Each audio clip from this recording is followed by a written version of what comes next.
Welcome to another episode of Becoming a Scrum Master. I'm your host, Ryan Ripley. Joining me today, I would say good friend and colleague. We were colleagues as stewards at one point, right?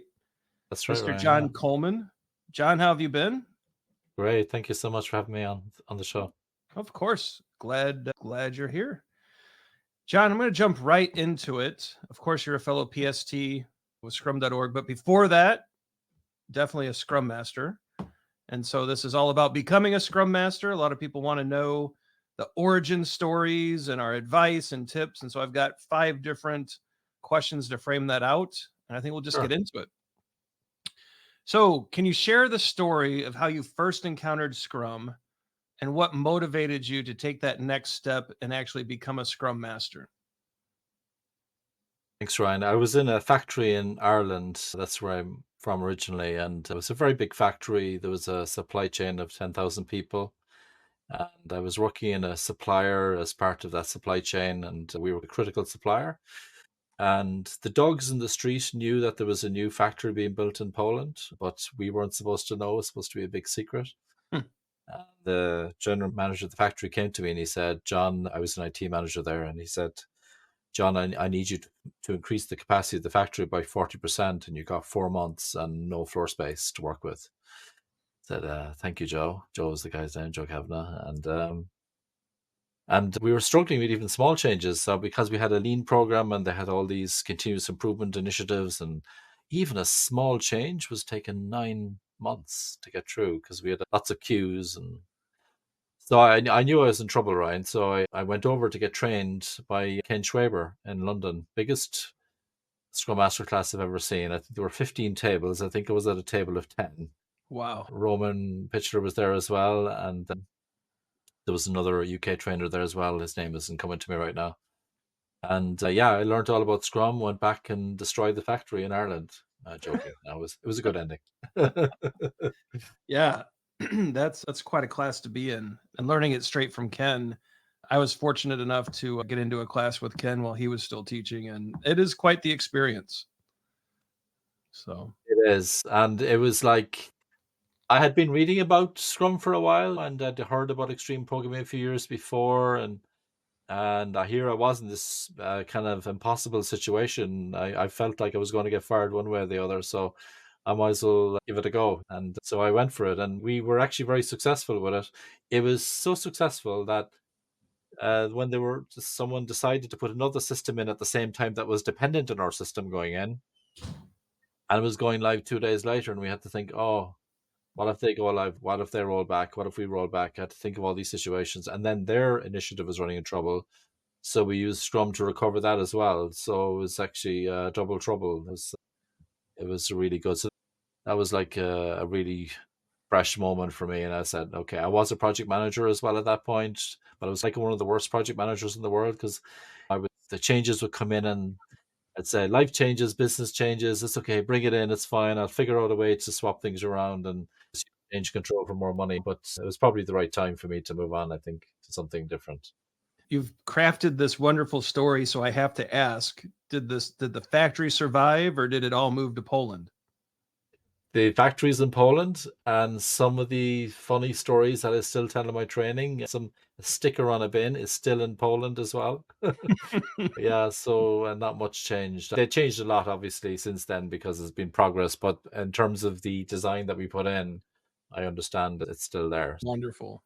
But they moved the whole thing. But we managed to survive another day. But yeah, okay, the factory had to move on, but at least they had more production for the time that it was still in Ireland. So Ireland didn't let the side down. Let's put it that way. Oh, nice. So this question might bleed into the previous one, and maybe you've already answered this, but I also like to ask about specific situations where there might have been a eureka or light bulb moment, something that showed the true power and potential of Scrum. I think the story you told is a great example. But if you have another one, just that experience where you just sat back and went, all right, I can never go back to the way I used to work because this was too good. Like this moment here, I want this forever. You know what I mean? Yeah, in that very first initiative, it was 4 months of work and 2 months in. There was a piece of work that we thought might only be 2 days of work, and we discovered it would take maybe 2 months. That was going to blow us out of the water. That meant that everything was going to be late. It was going to cause huge problems. And we looked at it, and the power of goals, the sprint goal in Scrum, it's a very religious word, sacrosanct. You cannot change it. Sounds very strict and unhelpful, but actually was very helpful because it crystallizes the mind. And we had this part that had two serial numbers, and we thought it was an axiom of supply chain: one part, one serial number. We would have had to change the whole back end system for really no business value. So I don't know what inspired me to ask this, Ryan, but I went to the product owner and I said, we don't have any technical solution within the sprint to do this. I said, do you have any business solution? And she said, I do. I said, what is that? She said, put a paper sticker on the bin. I said, what? You don't want me to change the computer screen? No, put a paper sticker on the bin. So when they pick that part, they know what to do. And we'll instruct the line supervisors. Really? That's why the sprint call? Are you serious? She said, yeah. If I knew it was going to be 2 months, I wouldn't ask for it. Okay. So that was interesting. It's like that was the power of outcomes over outputs there, where there was a focus about what are we trying to achieve here. And in the old fashioned way, we probably would have dug our heels in maybe for 2 months trying to figure it out, and then we'd be late, right? So that was a big moment. That's huge. That collaboration between the business and tech. It just, yeah, what amazes me, John, and I'm sure you've seen this too, is that I mean, I've been cracking at this now for how old am I? 25 years. And it still feels like there's a divide, right? And the only times I've ever seen it squeeze together and sort out is in some sort of Scrum context. I think Kanban teams do a pretty nice job with it too, but same types of principles of collaboration, cross functional. And I think a lot of that carries, even though the Kanban folks, we don't always admit that some of the Scrum thinking has bled in, and the Scrum thinkers don't always admit that Kanban has snuck in. But, you know, outside of those ideas, it just feels like that divide is still very present. And that just amazes me sometimes that we haven't squeezed that in all too much. Yeah, yeah. I'm glad you brought that up, Brian, because something that I've noticed as well, I think something that might be increasing the divides would be maybe sometimes Scrum Masters can be a little bit too strict with, I'm probably saying it the wrong way. They're being too obvious about this is, you have to do this because this is what Scrum says. You have to do Yeah. this because that's, and the secret really is how can you make your Scrum look fluid? Mm.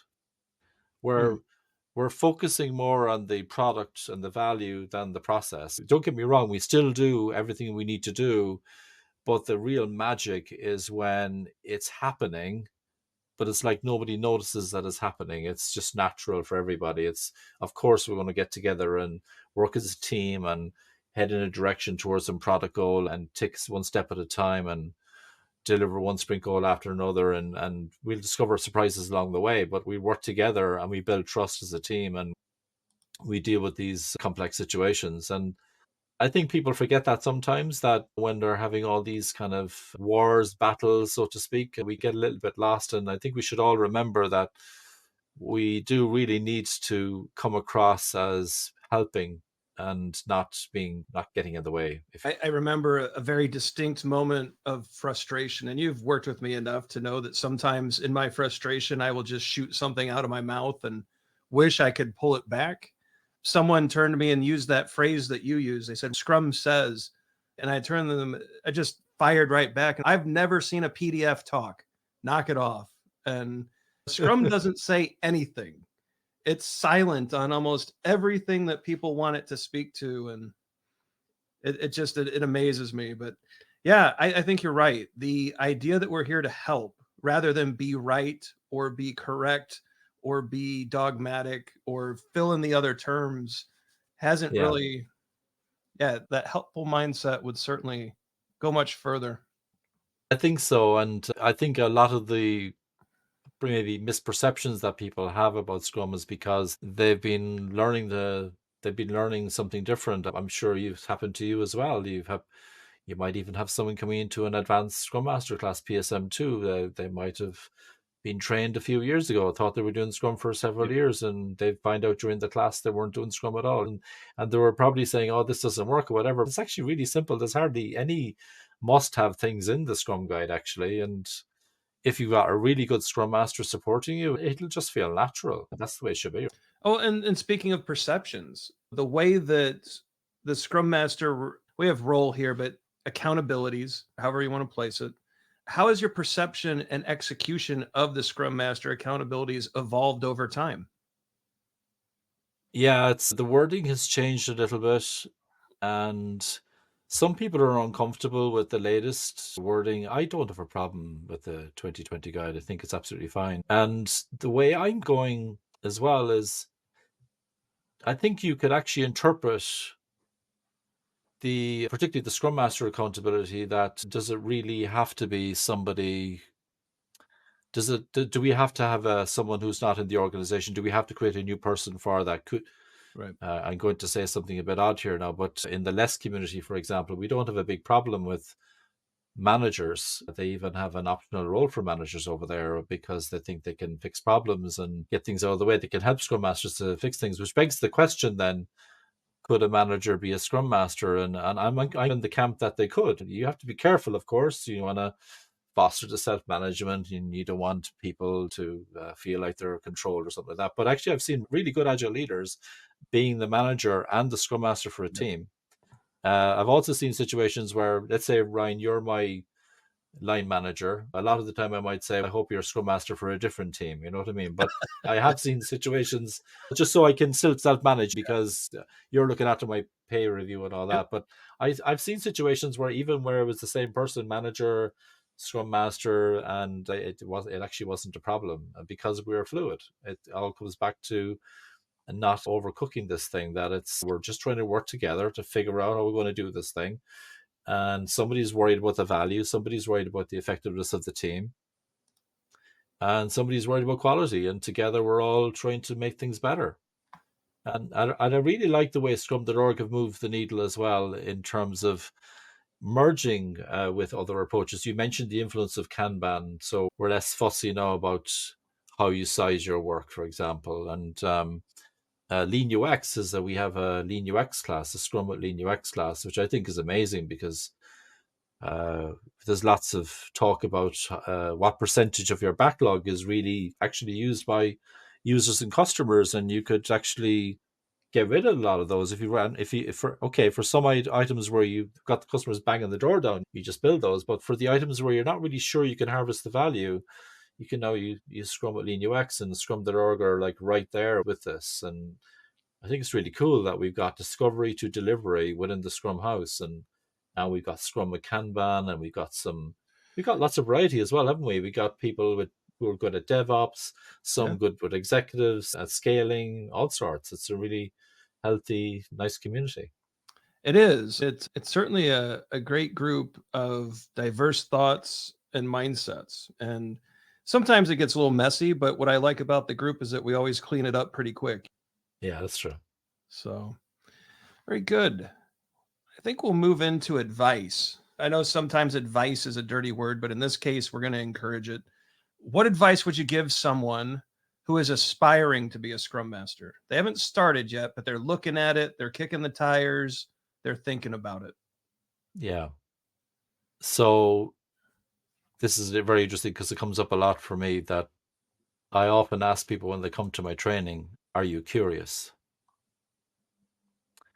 And I'm trying to find out, do they want to go beyond what we normally cover in the class? Is there some extra stuff you want to cover? But really, what I'm looking for is, are you a change agent? Yep. Are you going to be one of these people who says, yeah, it's awful, things are terrible here, and slopey shoulders, and just going around, everything's miserable? Are you a glass half full or a glass half empty kind of person? When we see people having some struggles with using the approaches we're trying to help people with, are you going to be the person who's going to be encouraging people?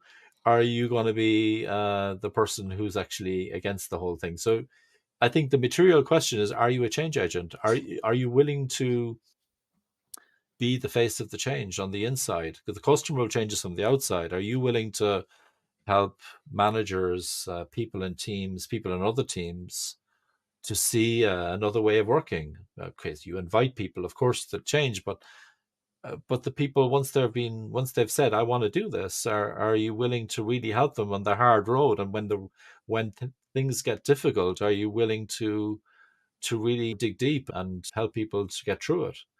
I think that's a really important thing for me. I know it's a bad metaphor, but I sometimes talk about the World Cup football final, Messi and Ronaldo. You've probably heard of these players, and I say to people, it's a bad metaphor. Metaphors always break down, but I say, imagine a World Cup football final, and the referee says, "Yeah, it's okay. You can all break each other's legs. It's fine. It's okay." What kind of a spectacle would that be? And I'm not saying about the rules. I'm just saying if you're trying to end up having a good game and basically help the team to deliver really good value, are you willing to make the tough decisions that will help the team to move forward? Are you willing to step in when there's conflict? Are you willing to, the team should self-manage, of course, but are you willing to step in when things get awkward? Are you willing to deal with the questions, the difficult questions that people will ask? Some of them are valid and some of them are more coming from a place where people are resisting, not in a positive way. And how are you going to deal with that? Are you going to be, are you going to be able for that? Yeah, it's really, are you going to be the champion or the cynic? Yeah, Right. And if pretty you're the much. cynic, this won't be a fun experience for you. Exactly. Yeah. Yeah. I make Uh, jokes sometimes about some people being no change agents. They've been promoted to some kind of Scrum Master or coach or whatever, but actually they're against the change. And I even call them double agents, but I have a bit of fun about that. I don't, not to their face, of course, but I'd be thinking it in my mind. Defenders of Yeah, the status quo. I, indeed. Yeah, we run indeed. into a lot of them. But you know what? At the same time, we get into these conversations about management and leadership. Oh, they don't get it. Oh, they won't listen. And maybe we just haven't said it in a way that makes sense to them. Maybe Yeah, I think there are some people out there that just want to see the world burn. But I also wonder if there are a few of these cynics or double agents, and I've called them similar things too, but maybe they're just scared. Maybe they're just worried.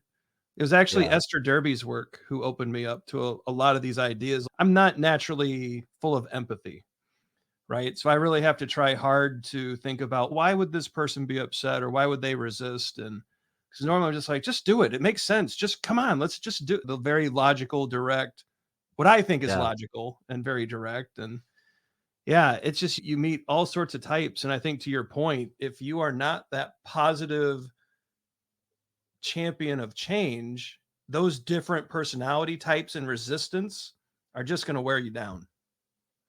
yeah. And just on that, I asked people to think about resistance of three types.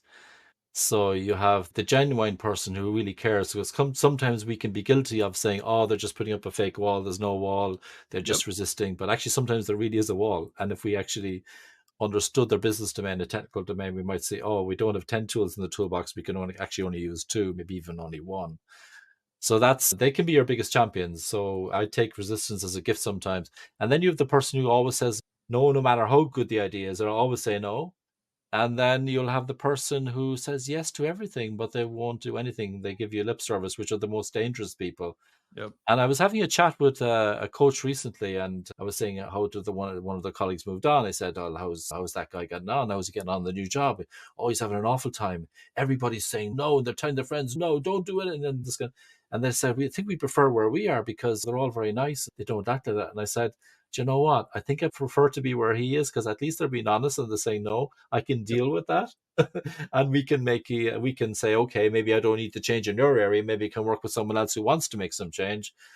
But when people give you lip service, that's very difficult. So I try to judge people then. Now, judge is the wrong word, but I try to assess based on behavior then rather than words. What are Yeah. people doing as opposed to what are they saying? I think that's all So great advice for the aspiring Scrum Master. It's not all about the framework and the tech. There's a lot of people reading and a lot of, absolutely. and you're going to mess a lot of it up. And then you're going to get to apologize and try again. And, but that's being human, I guess. It's good It, stuff, it, though. it is indeed. John, I got one more for you. Sure.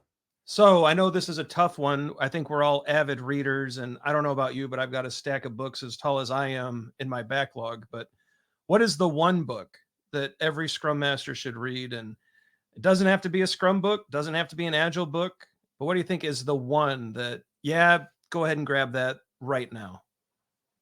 Yeah, is one. I've been doing a lot of research lately on companies, and I've been studying Pixar. Oh, great. And there's a book, Creativity Inc., which was refreshed in 2023, and I listened to the update, the audio version, and Ed Catmull did a super job of that. It's a Mhm. great example of culture gardening, where you're creating the environment where agility and innovation can grow, and responsiveness and empiricism, and the human side is very, Pixar were very good, still are very good at the human side, and also passing the knowledge on to the next set of leaders. I'm very curious what will happen with Disney. Will Disney stick their claws into Pixar and take the magic away, or will Pixar be allowed to continue? But that book for me was powerful. Another one as well would be Trillion Dollar Coach, Hmm. by Bill Campbell. I thought that was an excellent book as well. Lots of agile books as well. Don Reinertson, Flow is a fabulous one.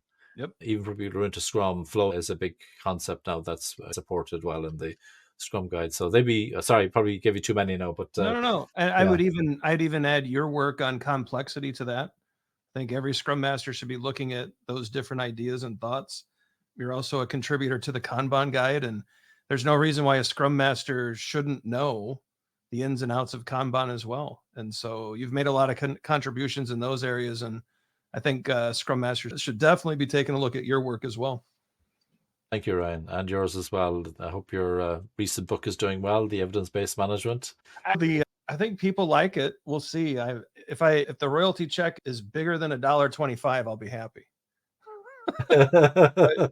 So no, we'll see how it does, but I appreciate that too. All right, John, we've hit the end of the questions.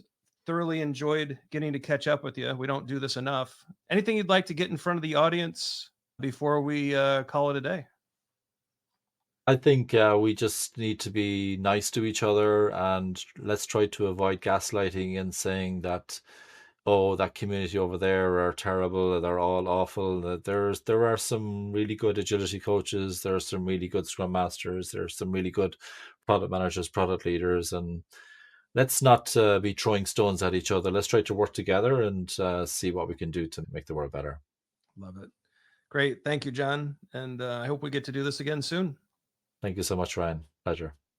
All right, everybody, be sure to like and subscribe so that you never miss conversations like this. Hit that bell. You'll get alerted the next time we upload one of these sessions of becoming a Scrum Master.